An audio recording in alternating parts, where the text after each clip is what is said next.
Lalu pertanyaan besarnya bagaimana kini peluang Anies Baswedan bisa berlayar di Pilkada Jakarta? Kita ulas bersama Koordinator Relawan Anies, Laude Basir, pakar politik yang juga Direktur Eksekutif Indo Strategik Ahmad Korul Umam, dan sebenarnya kami juga sudah mengundang perwakilan dari PKS, namun kemudian belum merespons undangan dari kami. Tapi nggak apa-apa, kita masih melanjutkan pembahasan pada malam hari ini. Pertanyaan pertama, jadi saya mau penegasan lagi nih, Bang Laude, selamat malam. Mas Umam, selamat malam.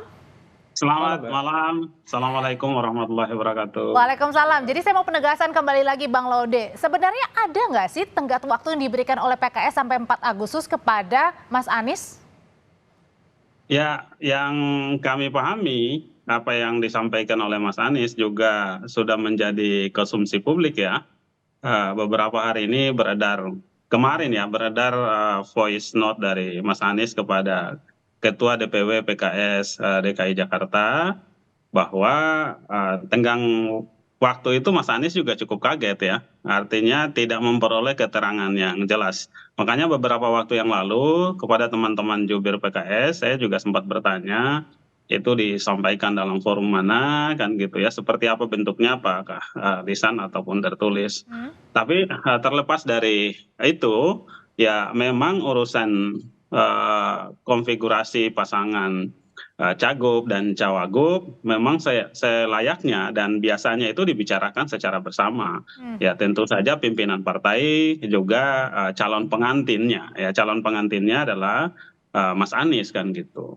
Itu yang bisa kita pahami dari proses yang selama ini berjalan dari setiap pemilu kan gitu. Berarti kalau misalnya kemarin-kemarin nih antara PKS dan juga Mas Anies ini manis begitu ya hubungannya, kalau sekarang mulai getir dong berarti? Saya rasa tetap manis ya, hubungan tentang pencalonan ini memang kan menjadi kewenangan Mas Anies sendiri ya, di tim kami itu Mas Anies sendiri karena kan levelnya beliau harus berbicara dengan para pimpinan partai.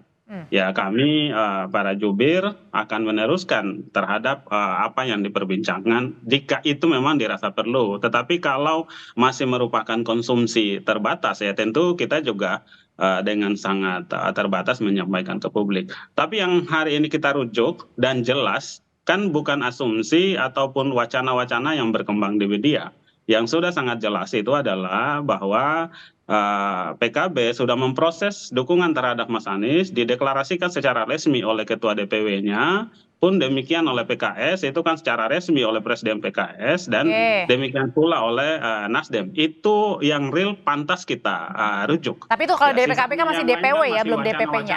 Oke.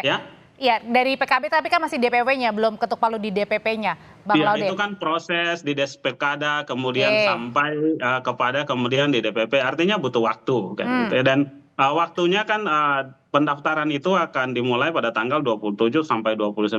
Ya, kita anggap kami teman-teman relawan itu menganggap bahwa proses yang hari ini berjalan adalah proses sebuah negosiasi dan itu wajar saja kan gitu ya, ada tarik ulur itu hal yang biasa. Kami pihak relawan tetap mengkonsolidasikan diri untuk jalan bergerak bagaimana membangun dukungan terhadap Mas Anies. Tapi pertanyaan besar juga Mas Umam, kenapa nih dari PKS yang tadinya manis banget bersama dengan Mas Anies, Aman juga sudah tergabung dalam pasangan Aman, Anies Sohibul Iman, tapi kemudian tiba-tiba ada bicara soal tenggat waktu dan kabarnya juga Mas Anies ini nggak tahu tentang tenggat waktu. Ini sebenarnya permainan atau real memang ada tenggat waktu? Ya, tampaknya memang ada ekspektasi yang berbeda antara di satu sisi tentu teman-teman dari PKS barangkali juga berharap mendapatkan kepastian dengan siapa bisa berlayar untuk menggenapi 20% threshold dalam pencalonan gubernur di Jakarta. Memang ada beberapa sinyalemen, sinyal politik dari sejumlah partai seperti Nasdem dan juga PKB. Tetapi tentu kepastian itu bukan hanya dari statement, tetapi dalam bentuk surat clear, rekomendasi yang kemudian siap untuk didaftarkan di KPU. Dan pendaftaran itu tidak harus kemudian menunggu sampai kemudian tenggat waktu 27 Agustus. Tetapi begitu sudah confirm, sudah ada deal, kesepakatan, maka kemudian pendaftaran bisa dilakukan. Pertanyaannya, mengapa kemudian dalam rentang waktu yang sudah sekian lama belum ada tanda-tanda itu? Nah, situasi ini yang tampaknya membuat partai-partai seperti PKS kemudian menjadi agak goyah. Terlebih ketika ada upaya operasi politik untuk menggergaji rencana pencalonan Anies Baswedan yang kemudian dengan melakukan upaya negosiasi dan juga kompromi dengan kalkulasi kepentingan ekonomi politik yang barangkali jauh lebih menguntungkan bagi PKS, baik dalam konteks eksistensi kepentingan di Jakarta, termasuk juga lingkup nasional. Nah, kalau informasi spekulatif yang berkembang selama ini adalah PKS tetap mendapatkan posisi cawagup, dan itu adalah call tertinggi yang pernah diajukan termasuk pada proposal politik pada Mas Anies Baswedan, dan kemudian di saat yang sama juga mendapatkan kursi jatah menteri di pemerintahan yang baru. Nah, kalau misal memang ini betul real, maka kemudian pragmatisme dan juga oportunisme dalam konteks politik praktis dalam konteks dinamika pilkada menjadi real, dan itulah adanya. Dan tentu dalam konteks catatan demokrasi menjadi kompleks di sana. Oke, Mas Umam, tapi lebih berat yang kemana sampai dengan sekarang ya setidaknya melihatnya? PKB memang yang lebih menguntungkan banyak jika bergabung ke Kim, akhirnya meninggalkan Pilkada Jakarta untuk mendukung Anies Baswedan, atau memang ini upaya untuk menggebosi agar seorang Anies Baswedan ini tidak bisa maju di Pilkada Jakarta? Kalau ditimbang ya, ada unsur kalkulasi kepentingan strategis untuk mengcancel atau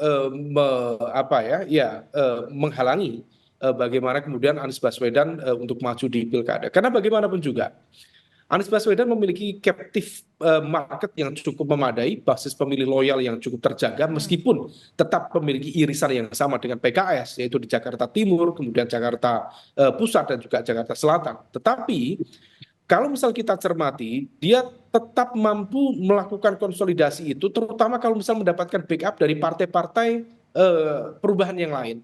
Nah, kalau misal kemudian Anies bisa mengkonsolidasikan kekuatan di tengah situasi kemarin, di mana RK, Ridwan Kamil, belum clear mendapatkan restu dari Golkar, maka kemudian Kim sendiri berpotensi kehilangan tokoh yang sepadan untuk berhadapan-hadapan dengan Anies. Kalau misal itu terjadi, maka konsolidasi kekuatan Anies menjadi semakin kuat.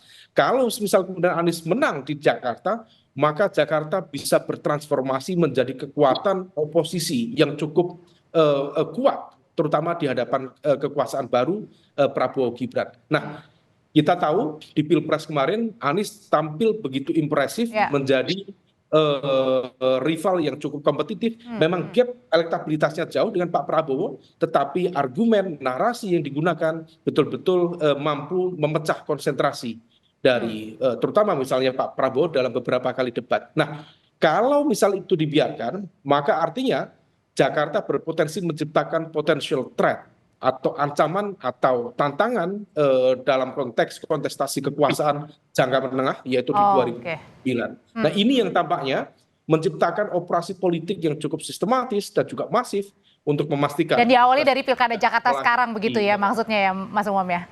Iya. Oke, kalau Bang Laude, kalau gitu ini kan masih menghitung beberapa minggu lagi. Nah, pertanyaannya, kalau terus konsolidasi tapi tidak ada partai politik yang kemudian bisa mengusung Mas Anies karena harus lebih dari satu parpol, itu gimana? Berarti terancam banget dong ini Mas Anies tidak dapat tiket untuk bersaing di Pilkada Jakarta. Ya, yang prosesnya kan yang bisa kita lihat proses itu sudah berlangsung. Sudah ada deklarasi awal yang dilakukan oleh 3 partai politik pendukung Mas Anies. Ya, kami semua percaya pada integritas para pimpinan parpol ini, sehingga kami yakini bahwa proses yang tapi bukannya sekarang aja udah goyah, Bang? Ya, itu kan asumsi dan wacana yang berkembang. Ya, bukti secara otentiknya itu yang jelas, yang ada buktinya itu adalah dukungan dan deklarasi resmi. Sisanya yang lain itu kan adalah wacana-wacana yang dikembangkan ya. Saya itu sering berpendapat kepada teman-teman, janganlah menari di gendang yang ditabu oleh orang lain kan gitu ya. Membahas tentang merujuk tentang Kim Plus, kalau kita rujuk bahasanya Pak Zazilo itu kan Kim Plusnya aja belum jelas, kok sudah diperdebatkan kan gitu ya. Jadi itu Mbak, hari ini yang banyak menjadi titik atau duduk perkaranya orang mendiskusikan itu suatu yang masih asumsi, suatu yang masih wacana.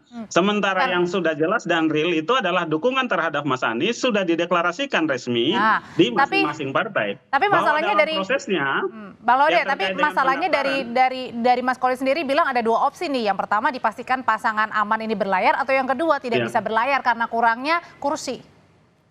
Ya, menyatakan kurang kan kita anggap apa? Dukungan secara resmi yang dilakukan oleh PKB, dukungan secara resmi yang dilakukan oleh Nasdem.